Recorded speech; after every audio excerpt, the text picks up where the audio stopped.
आखिर परमात्मा और आत्मा के बीच क्या संबंध है?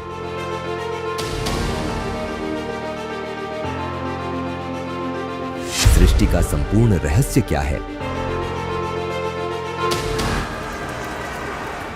किस विधि से कर्म बंधन का चक्र पूर्ण रूप से समाप्त हो सकता है? माया जाल और पूर्ण मोक्ष का गूढ़ रहस्य क्या है? सदियों से मानव समाज में गूंज रहे ऐसे अनेकों उलझे हुए जटिल सवाल है जिनका स्पष्ट सही उत्तर खोजने में बड़े बड़े विद्वान, ऋषि, महर्षि, सुर नर मुनिजन, सिद्ध, त्रिदेव आदि सभी सदैव असफल रहे। लेकिन अध्यात्म के उलझे हुए इन गूढ़ रहस्य के बीच एक ऐसी रहस्यमय परम शक्ति है जो युगों युगों से मानवता का मार्गदर्शन करती आई है, जो अपने दिव्य ज्ञान के आधार पर जटिल से जटिल अनसुलझे गूढ़ प्रश्नों के उत्तर बड़ी ही सहजता से देते हैं। आज से लगभग 600 वर्ष पूर्व पृथ्वी पर पवित्र काशी नगरी में प्रकट हुए कबीर साहिब जी सिर्फ एक कवि ही नहीं बल्कि अविनाशी परमात्मा है, जो करुणावश जीवों को काल के कष्ट से बचाने के लिए संपूर्ण मानव समाज के कल्याण के लिए इस धरती पर अवतरित हुए। इस पृथ्वी पर निवास करने वाले सभी प्राणी उसी एक पूर्ण ब्रह्म परमात्मा के बच्चे हैं।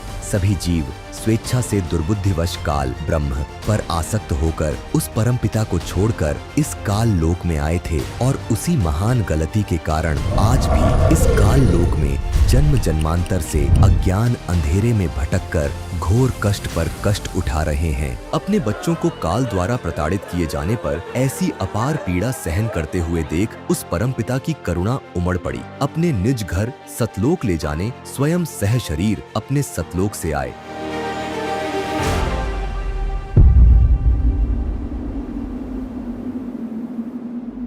काल द्वारा सर्वत्र फैलाए हुए इस अज्ञान अंधकार को पूर्ण रूप से नष्ट करने काशी नगर के लहर तारा तालाब में एक कमल के पुष्प पर शिशु रूप धारण करके प्रकट हुए और अपने अद्वितीय तत्व ज्ञान से अज्ञान और पाखंडवाद की जड़ें उखाड़ दी। कभी अति निर्धन भक्त सेव, सम्मन और नेकी के भाग्य ही बदल कर रख दिए। उनके इकलौते पुत्र सेव की कटी हुई गर्दन को जोड़कर जीवन दान दिया और उन निर्धनों का घर धन धान से संपन्न कर दिया।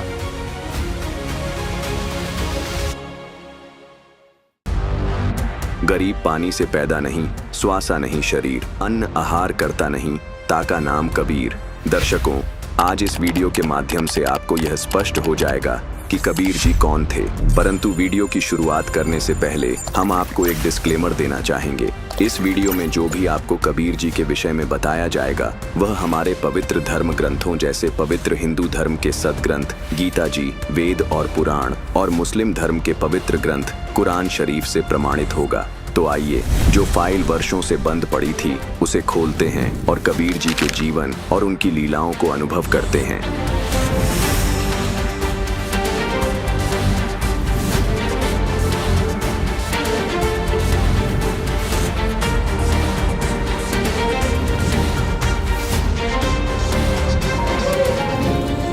गुरु गोविंदो खड़े काके लागो पाए, बलिहारी गुरु आपने गोविंद दियो बताए कबीरा।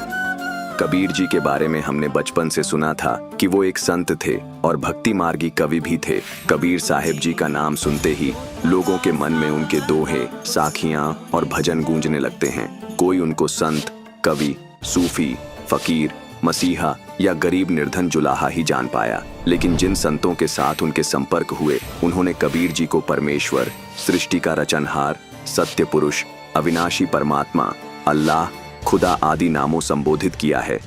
दर्शकों, यदि और गहराई से उनकी सच्चाई को जाने तो निष्कर्ष यही पाया जाता है कि कबीर दास ही पूर्ण ब्रह्म है, अविनाशी परमात्मा है। वो परमात्मा जो ना तो माता के गर्भ से जन्म लेते हैं ना ही वो मरते हैं, सशरीर प्रकट होते हैं और सशरीर अपने निज धाम सतलोक चले जाते हैं। उनका यहाँ आने का मुख्य उद्देश्य होता है काल के इस जाल में फंसी हुई आत्माओं को मोक्ष का वास्तविक रास्ता दिखाना, सभी प्रकार की बाहरी पूजा पद्धतियों, आडंबरों और पाखंडों को नकार कर सच्चे ज्ञान का प्रचार करना, वेदों और अन्य धार्मिक ग्रंथों में छुपे सत्य को पुनः प्रकट करना। गरीब चारों युग में संत पुकारें, कूक कहा हम हेल रे, हीरे मोती माणिक बरसे, ये जग चुगता ढेल रे। क्या यह अनदेखी केवल अज्ञानता थी या किसी षड्यंत्र का परिणाम?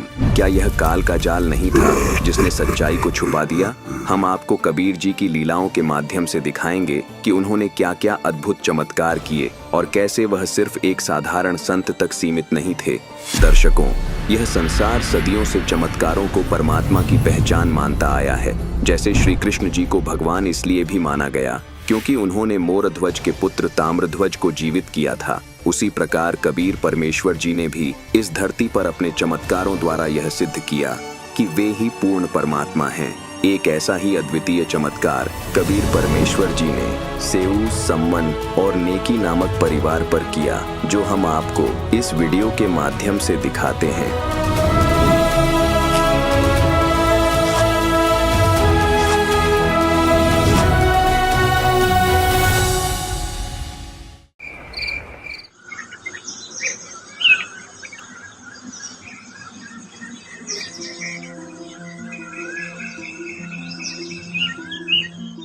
भैया, मुझे तो गहरे हरे लाल रंग की चूड़ियाँ चाहिए, बिल्कुल सिंदूर जैसे रंग की।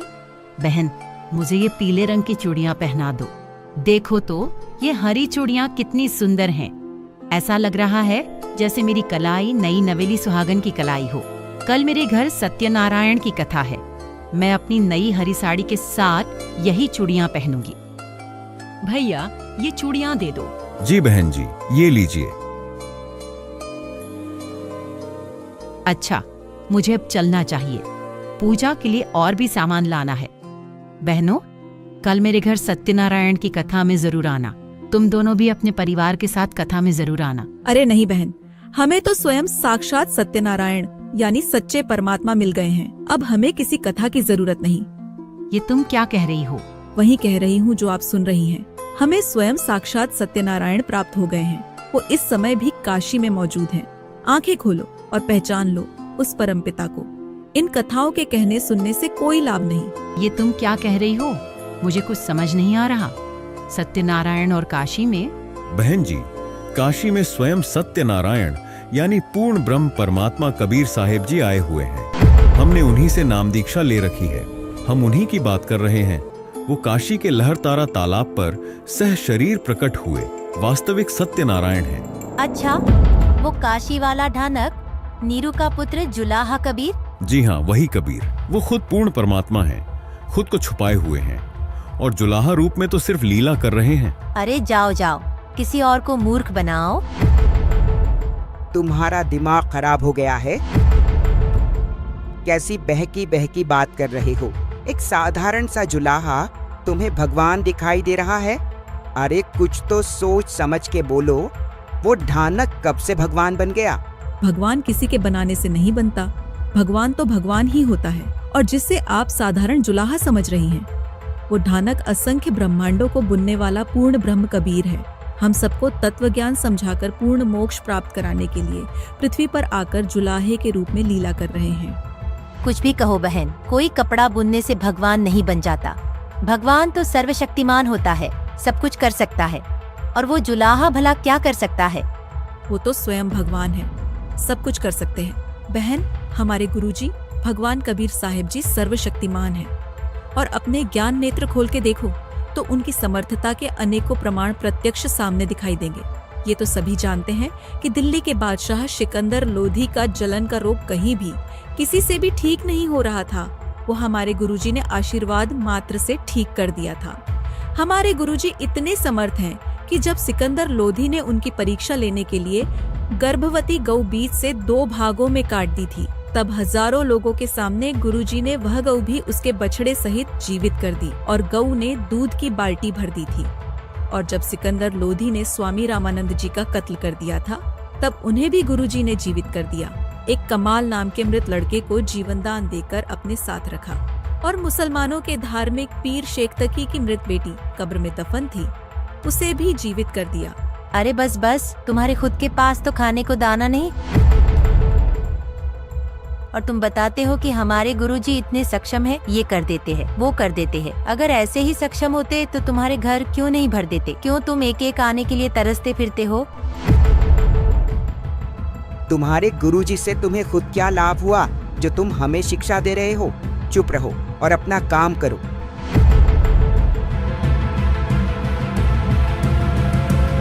तुम्हारे खुद के पास तो खाने को दाना नहीं। तुम्हारे गुरुजी से तुम्हें खुद क्या लाभ हुआ? अगर ऐसे ही सक्षम होते तो तुम्हारे घर क्यों नहीं भर देते? क्यों तुम एक एक आने के लिए तरसते फिरते हो? सचमुच हमारे पास तो जेब में एक आना भी नहीं, समय पर खाना भी नहीं मिलता, लेकिन हमारे गुरुजी में कमी बिल्कुल भी नहीं है। गुरुजी तो पूर्ण समर्थ है। गुरुजी तो पूर्ण है, शायद हम ही उनकी रजा के लायक नहीं। हमारे ही पाप कर्म इतने ज्यादा हैं कि हम इतने निर्धन हैं।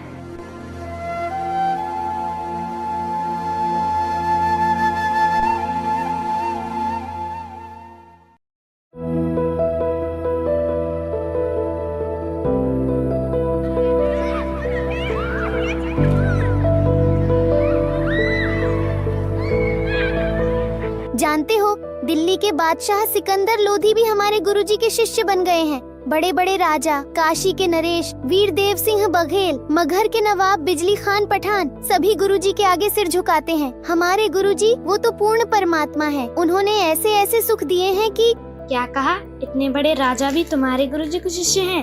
हाँ, हमारे गुरुजी है ही ऐसे ऐसे सुख देते हैं जिसकी कोई कल्पना भी नहीं कर सकता। क्या तुम्हारे गुरुजी कभी तुम्हारे घर भी आए हैं? नहीं। हाँ, इसका मतलब तो तुम्हारे गुरुजी लालची हैं। लालची सिर्फ राजाओं के घर जाते हैं, धन के लालच में। हाँ, ताकि उनसे ढेर सारा धन मिल सके। नहीं, मेरे गुरुजी लालची नहीं हैं। अच्छा, तो फिर क्यों नहीं आए कभी तुम्हारे घर? अरे ये तो गरीब है, क्यों आएंगे इसके घर इसके लालची गुरुजी?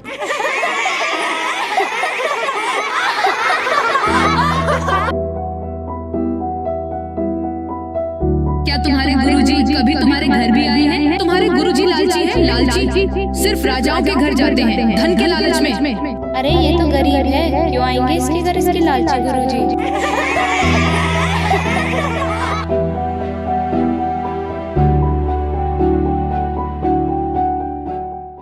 पिताजी, क्या गुरुजी कभी हमारे घर भी आएंगे?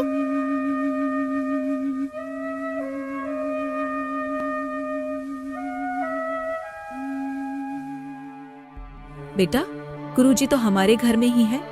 जब हम भगवान से जुड़ जाते हैं तब से ही वो हमेशा हमारे साथ होते हैं। वो हर क्षण हमारे साथ हमारे घर में ही रहते हैं। हाँ माताजी, मैं जानता हूँ, लेकिन गुरुजी साथ तो है, लेकिन किसी को दिखाई तो नहीं देते। मैं गली के बच्चों को दिखाना चाहता हूँ। गली के बच्चे कहते हैं कि तुम्हारे गुरुजी लालची है, सिर्फ राजाओं के घर जाते हैं और तुम्हारे घर कभी नहीं आते क्योंकि तुम गरीब हो। अगर गुरुजी एक बार हमारे घर आ जाएं, तो वो बच्चे जो कहते हैं ना कि तुम्हारे गुरुजी लालची हैं, उनका मुंह बंद हो जाएगा। फिर मैं उन्हें दिखा दूंगा कि देखो, हमारे गुरुजी लालची नहीं हैं।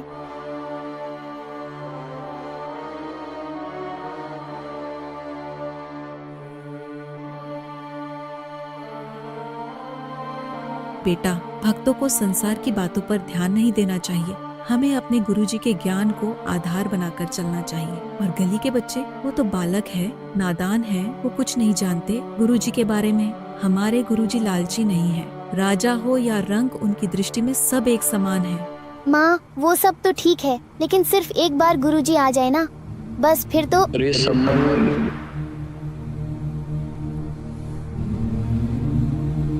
ये तो गुरुजी की आवाज है। गुरुजी? अरे गुरुजी यहाँ कहाँ आएंगे? इतनी दूर? उनके पास समय कहाँ होगा? लाखों शिष्य हैं उनके, कहाँ कहाँ जाएंगे? हम गुरुजी का ही जिक्र कर रहे हैं ना, इसीलिए वहम हो गया। अरे संबंध है घर पे।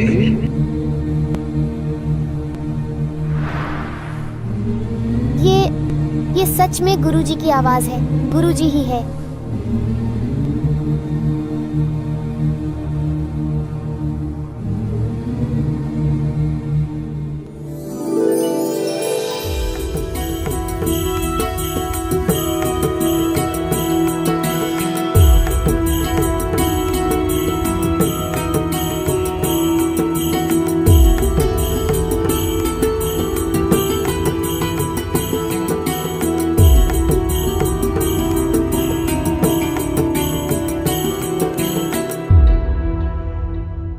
गुरुजी को ऐसे ही खड़ा रखोगे या अंदर भी बुलाओगे? बहुत दूर से चलकर आए हैं।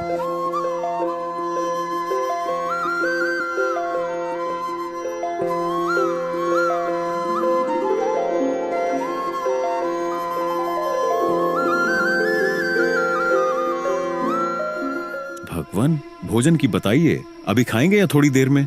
भाई भूख तो लगी है, पैदल चलकर आए हैं, व्यवस्था कर लो, भोजन करेंगे। जी गुरुजी।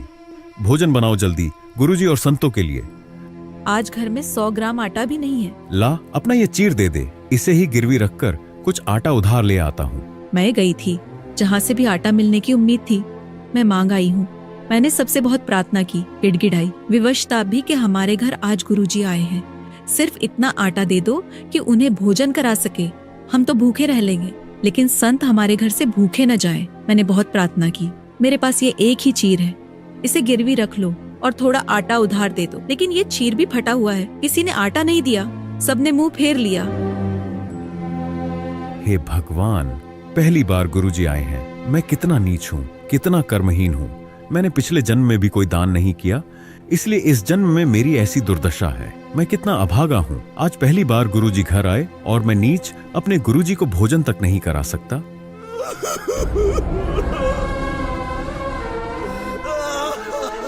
रो मत, कहीं गुरुजी और संत सुन न ले। वो क्या सोचेंगे कि हमारे आने से तंग आकर रो रहा है। हिम्मत से काम लो और कोई उपाय सोचो। आज का ये दुख सम्मन के लिए सबसे बड़ा दुख था।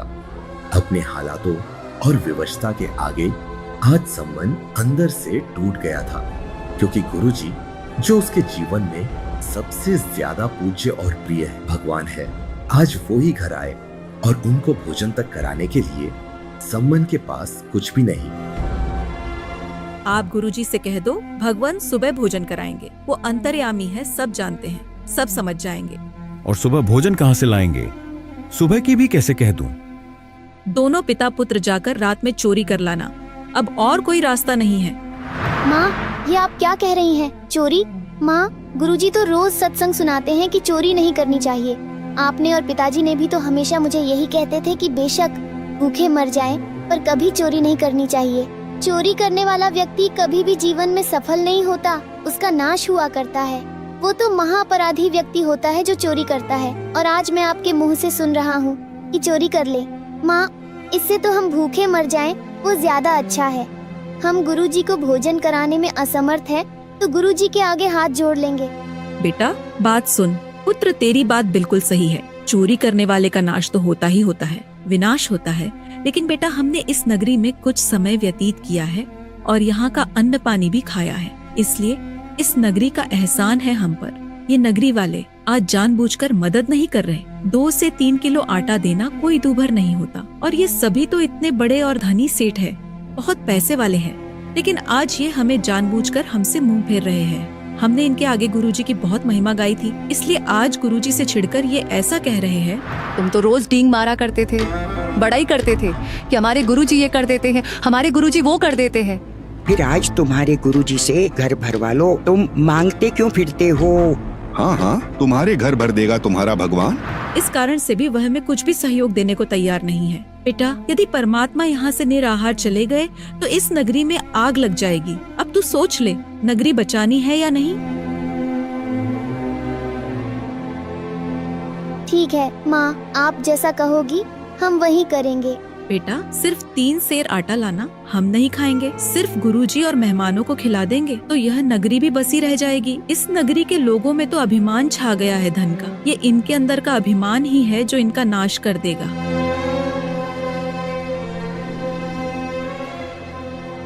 शाम को सम्मन गुरुजी और संतों से बहुत अधीन होकर भोजन के लिए क्षमा मांगता है और कहता है, भगवान, सुबह बखत से भोजन कराएंगे।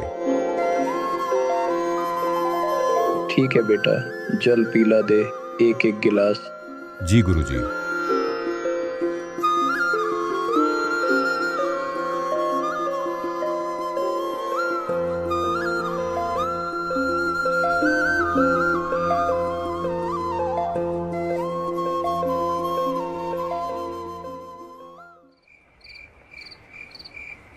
रात्रि 12:30 बजे दोनों पिता पुत्र चोरी करने चले गए।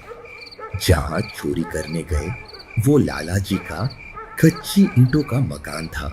उसमें अंदर जाने के लिए दोनों ने सुराख कर लिया, ऐसा सुराख जिसमें अंदर घिसट कर प्रवेश किया जा सकता था। बेटा तू बाहर रहना, मैं अंदर जाता हूँ और यदि लाला जी जाग गया तो मैं इस कपड़े में आटा बांधकर कपड़े को बाहर फेंक दूंगा, तू लेकर भाग जाना। नहीं पिताजी, अंदर मैं जाऊंगा। यदि लाला जी जाग गया और यदि मुझे पकड़ भी लेगा तो राजा के पास पेश करने पर भी शायद राजा मुझे बच्चा समझकर माफ कर देगा, वरना पिताजी यह राजा चोरों को माफ नहीं करता, सीधा फांसी देता है। और पिताजी आप तो बड़े हो, आपको राजा क्षमा नहीं करेगा। मैं बच्चा हूँ, इसलिए शायद मुझे क्षमा कर दे। बेटा अगर तेरे को फांसी दे दी तो मैं जीकर क्या करूँगा, मेरा कहाँ ठिकाना होगा। नहीं पिताजी, मेरी यह प्रार्थना मानो, और मैं फिर भी बालक हूँ, इसलिए शायद मुझे माफी हो जाएगी। ये कहकर सेऊ सुराग से अंदर घुस गया।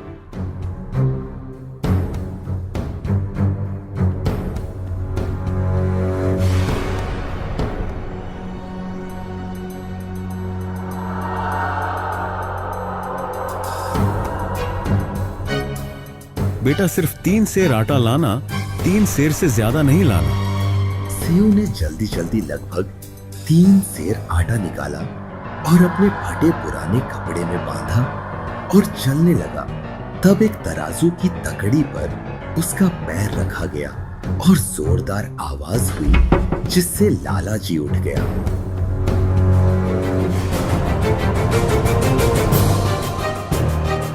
चोर चोर चोर।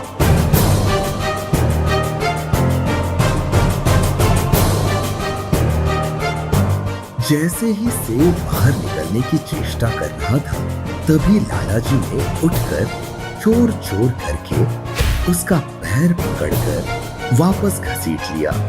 सेऊ ने तब तक आटा बाहर फेंक दिया था और कहा, पिताजी जल्दी से आप ये आटा ले जाओ, मुझे बनिए ने पकड़ लिया है।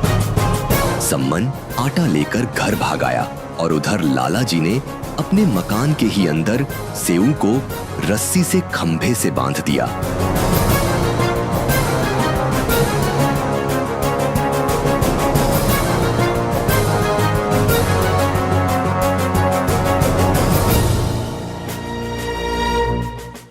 कौन है तू?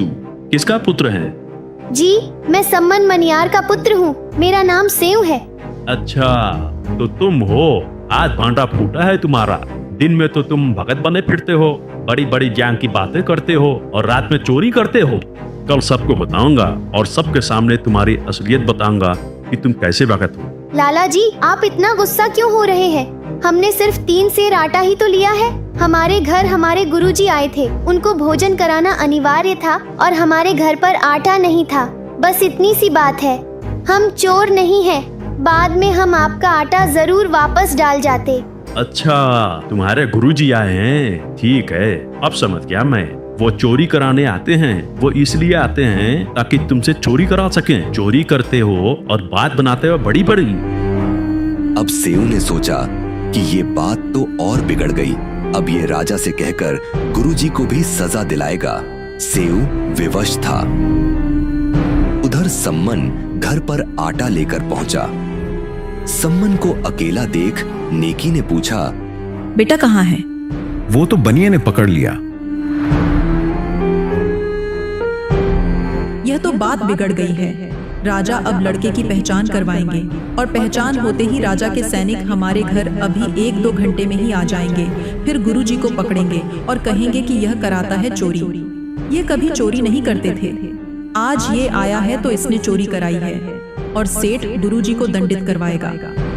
नेकी ने अपने दिल पर पत्थर रखकर सम्मन से कहा, समय बहुत कम है, आप जाओ, किसी भी तरह बेटे को बहला फुसला कर उसका सिर काट लाओ।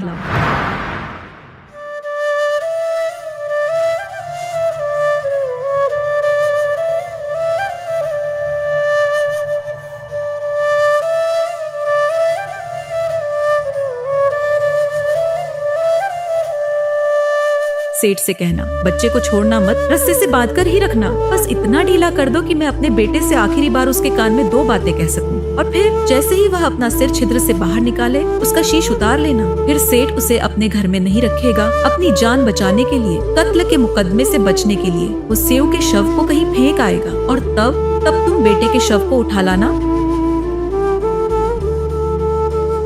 नेकी ने सम्मन के हाथ में एक बहुत बड़ा छुरा दिया और सम्मन उस छुरे को लेकर अपने बेटे का सर काटने चल पड़ा।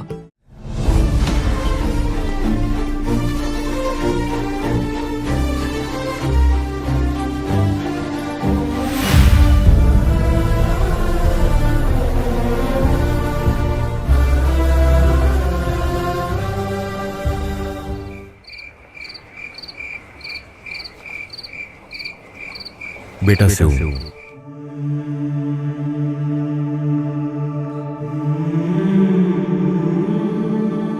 बेटा बस 2 बातें करनी है तुझसे।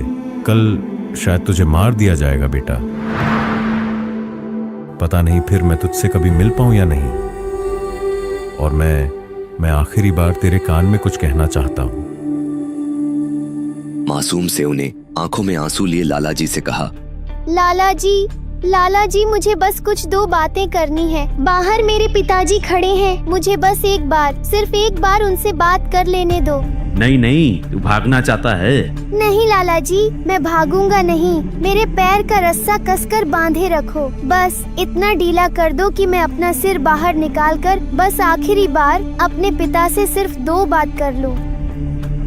अब सेठ ने सोचा कि ज्यादा कुछ चोरी तो की नहीं है, इसलिए रस्सा थोड़ा सा ढीला कर दिया, इतना कि सुराख से सिर्फ सिर बाहर निकाल सके और खंभे से बांधे रखा। सम्मन सेऊ का बाप था, उसमें ममता उमड़ आई और बेटे का सिर काटने के लिए बाप का हाथ नहीं उठ पाया। पीछे को हाथ करके स्तब्ध रह गया। ना हाथ आगे कर पा रहा था, ना सर काटने की हिम्मत कर पा रहा था। सम्मन की आंखों से आंसू बह रहे थे। सम्मन हाथ पीछे किए हुए पत्थर की तरह खड़ा रह जाता है। सेऊ चाहता था कि उसका पिता उसका सिर उतार कर ले जाए। तब सेऊ ने पिता को उकसाने के लिए कहा, पिताजी मेरी बात सुनिए। अगर आप सच में मेरे पिता हैं, अगर मैं आपका ही अंश हूँ, तो आज मेरी बात माननी ही पड़ेगी। नहीं तो समझ लूंगा कि मैं आपका बेटा नहीं, किसी गैर की संतान हूँ। आज मेरा सिर काट दो पिताजी, नहीं तो गुरुजी का कोई ठिकाना नहीं है आज।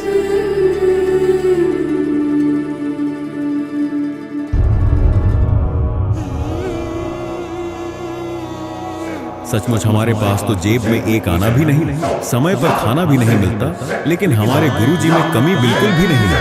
गुरुजी तो पूर्ण समर्थ है। गुरुजी तो पूर्ण है, शायद हम ही उनकी रजा के लायक नहीं। हमारे ही पाप कर्म इतने ज्यादा हैं कि हम इतने निर्धन हैं।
ये तो नाश हो गया, सारी बात बिगड़ गई, सब उल्टा पड़ गया। अब तो कत्ल का मुकदमा मुझ पर आएगा।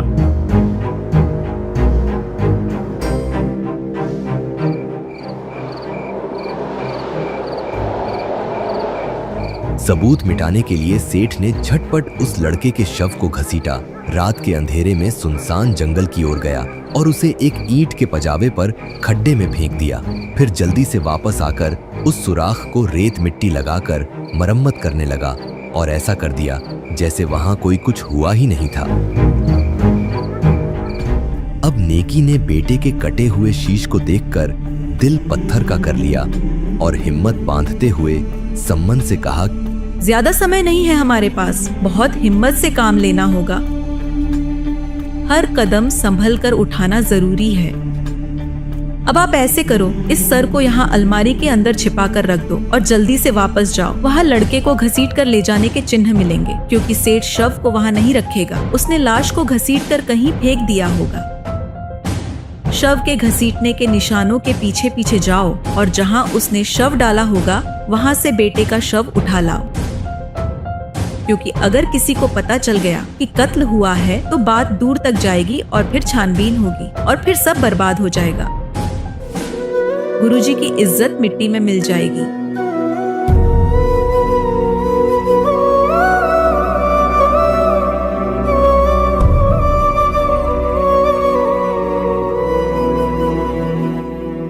अब सम्मन जब वापस गया तो जमीन पर खून की घसीट की लकीरें थीं। उन घसीट के निशानों के पीछे पीछे गया और खड्डे में से बच्चे के शव को उठा लाया।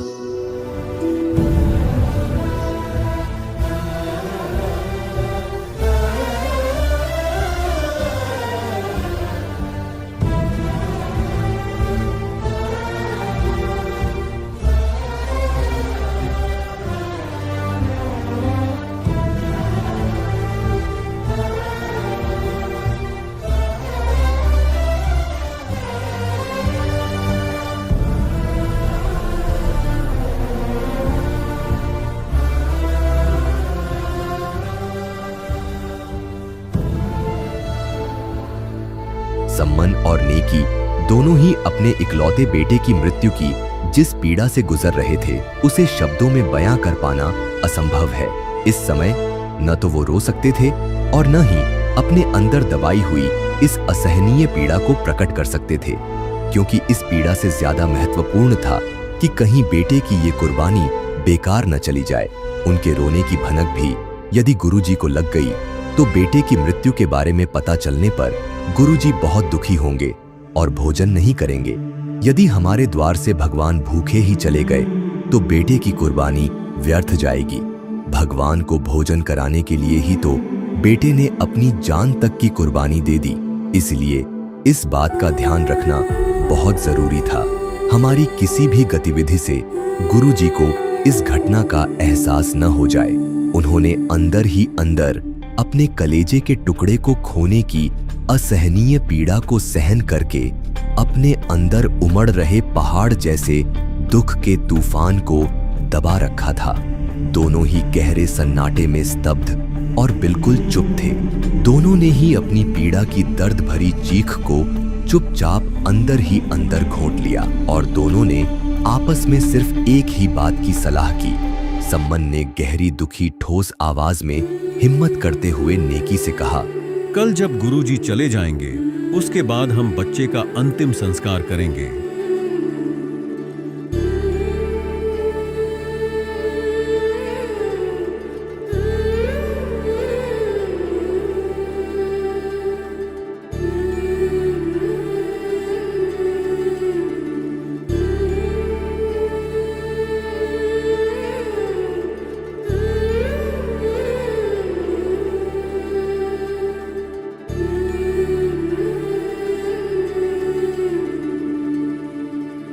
आज की रात उन्हें अपनी इसी दुखद वेदना के साथ ही जीना था।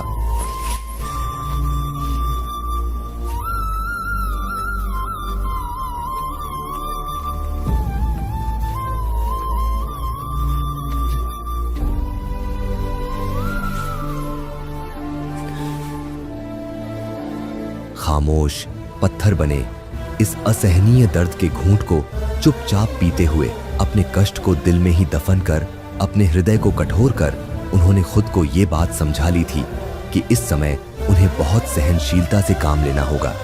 वो टूट नहीं सकते, अब भी बिखर नहीं सकते, उन्हें किसी भी हालत में कमजोर नहीं पड़ना है। अपने आंसुओं को रोककर अपने दुख के घूंट को चुपचाप पीना होगा ताकि किसी को पता न चल जाए।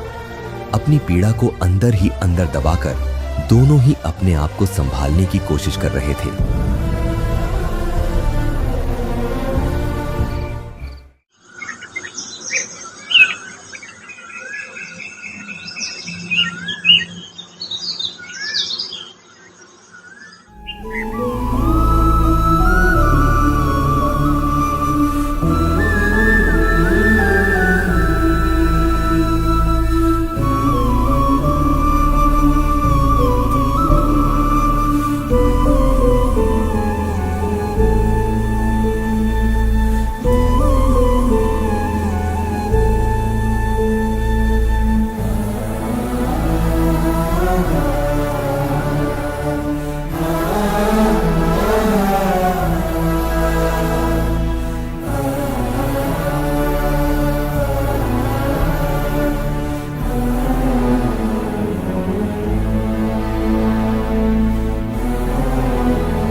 भोजन तैयार है, गुरुजी को बुला लीजिए, जल्दी भोजन करा देंगे, फिर गुरुजी बखत से प्रस्थान कर जाएंगे।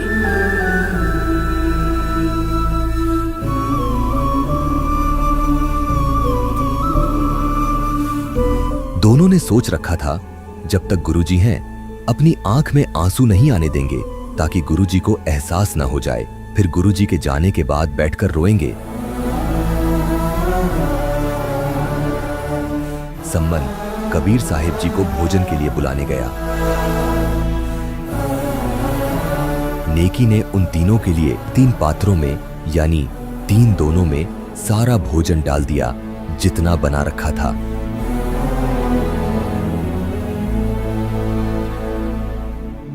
परमात्मा गुरुजी ने कहा, भाई ऐसे करो, इसको 6 दोनों में डालो, 3 तुम हो और 3 हम हैं। महाराज जी, हम तो फिर खा लेंगे, आप खाओ।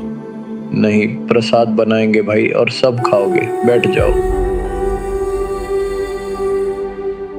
गुरुजी के ज्यादा जोर देने पर अब वह दोनों बैठकर उन्होंने उस भोजन को 5 पात्रों में कर दिया। फिर परमात्मा यानी गुरुजी ने प्यार से कहा, 5 में नहीं 6 में कर भाई। उन्होंने उस भोजन को 6 पात्रों में रख दिया। 5 बैठ गए खाने के लिए अपने अपने सामने रखकर। नेकी और सम्मन गुरुजी को ये नहीं बताना चाहते कि उनका लड़का अब नहीं रहा। दोनों मन ही मन यह सोच रहे थे कि हम गुरुजी से इस बारे में जिक्र भी नहीं करना चाहते हैं, और यदि गुरुजी पूछेंगे तो कह देंगे कि कहीं खेलने चला गया होगा। गुरुजी तो अंतर्यामी थे, उन्होंने कुछ नहीं पूछा और कहा, आओ सेव जी मिलो, ये प्रसाद प्रेम, शीश कटते चोरों के प्रसादा को नितक सेम।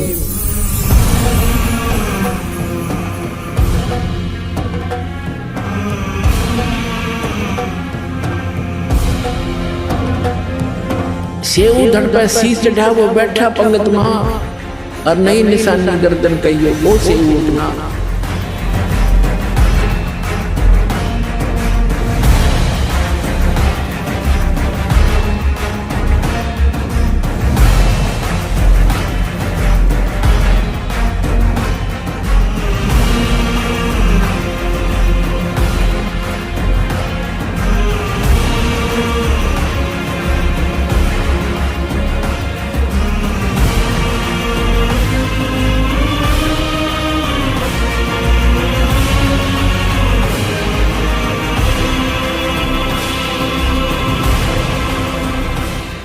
सत साहिब बच्चों, ये सत्कर मान लेना, इस समर्थ की शरण ग्रहण करना कोई बड़का खेल नहीं है। लखबर सूरा जूझ ही लखबर सावत दे, लखबर यदि जहान हो तब सतगुरु शरणाने। आपने सेव संबंध जैसी कुर्बानियां कर रखी है, आपने बहुत जबरदस्त एक युग में नहीं कर रखी, इतने युगों लगे तुमने ऐसे किसी जन्म में कुछ किया, किसी में कुछ किया, किसी में ना किया, किसी में किया। लेकिन जब यहाँ ले आए परमात्मा आपको इस मनुष्य जन्म देते देते और कलयुग के इस प्राइम टाइम में लाकर छोड़ दिया। इससे दास को पता है आप कितने लकी हो, कितने हीरे हो स्वयं पिता के। ईश्वर को बना कर रखियो